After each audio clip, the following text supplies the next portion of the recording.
விவசாயி ஜெபஸ்டின். இப்போ நம்ம தோட்டத்தில் வந்து எல்லாம் நட்டு முடிச்சாச்சு. நட்டு முடிச்சுட்டு இப்போ நம்ம என்ன பார்த்துட்ருக்கோம் அப்படின்னா கொக்கு ரொட்டைக்காண்டி இருக்கோம். எல்லாம் நட்டு முடிச்சாச்சு.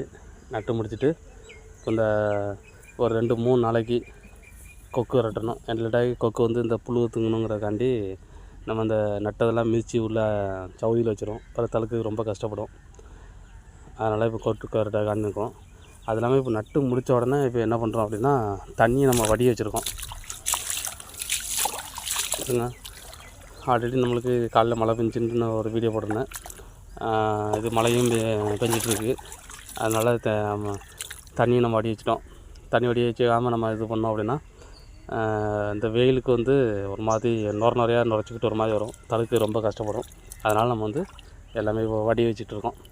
ஒரு 4 நாள் காய போட்டுட்டு அதுக்கப்புறம் நம்ம உரம் போட்டு தண்ணி அடைக்கலாம். ஓகே, நம்மளுக்கு பிடிச்ச நம்ம சேனல் சப்ஸ்கிரைப் பண்ணிடுங்க.